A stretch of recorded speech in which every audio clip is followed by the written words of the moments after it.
flying a kite, sailing a boat, or relaxing on a beach, the wind sweeping in from Lake Michigan is an amazing resource. But are we really making the most of it? A wind potential study revealed Porter and LaPorte County has some of the highest wind averages in the state of Indiana. If utilized, wind turbines could both generate electricity for the dunes campgrounds and become sculptural pieces in the landscape.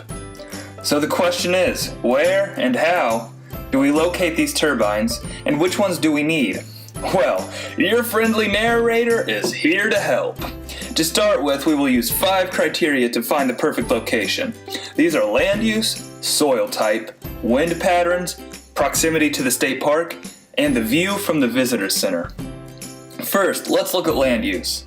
We only want spaces that are open and undeveloped, so we will filter out everything but open space, cultivated fields, and sparsely developed areas. We'll avoid forests and wetlands and heavier urban development. Okay, this is what we have so far.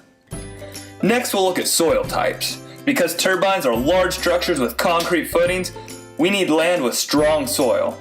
This layer is particularly important here because the counties of the region have sandy soil with low bearing capacity, but there are a few pockets of high bearing soil around. These are the areas that have both undeveloped land and strong soil.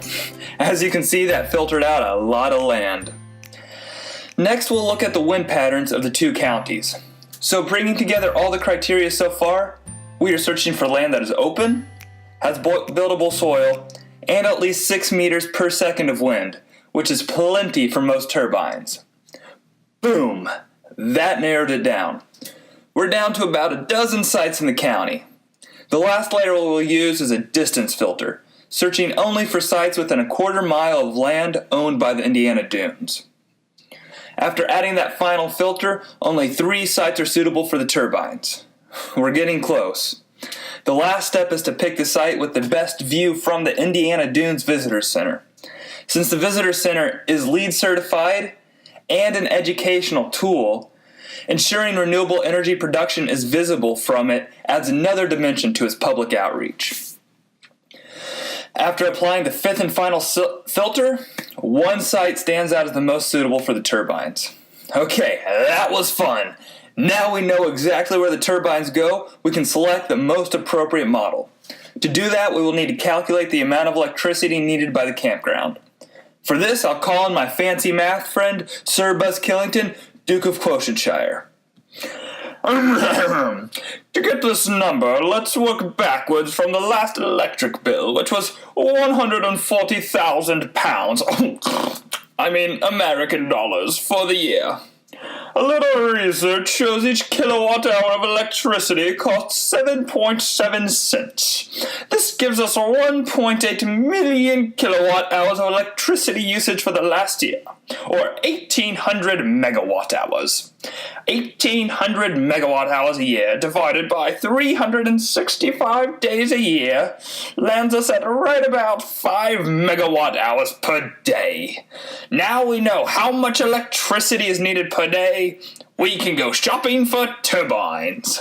Alright, thanks Buzzkill. Turbines are rated based on the amount of electricity they produce in ideal wind conditions. So a 1 megawatt turbine could produce 24 megawatt hours of energy per day if the wind maintained maximum flow all day. Of course, this is unrealistic.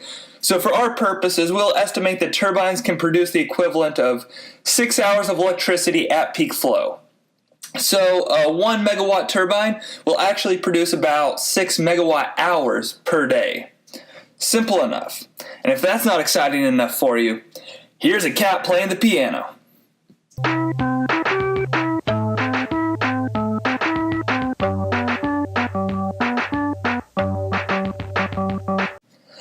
Okay, back to business. Since we need 5 megawatt hours a day, and we want to keep the turbines no larger than about 50 meters high, I'm picking a 50 to 60 kilowatt turbine. A model that fits these requirements is the ALSO H. This old gal comes with a handy brochure specifying it can produce about 300,000 kilowatt hours annually. So we'll need about 6 to reach our 1,800 megawatt hour annual goal. To recap, we started with land use, only looking at open spaces. That was then cross-referenced with buildable soil and wind over 6 meters per second. We then found selected features within a quarter mile of the dunes that could be seen from the Dunes Visitor Center, giving us this crop field. We then calculated the energy required to run the National Lakeshore and used that to choose a suitable turbine model.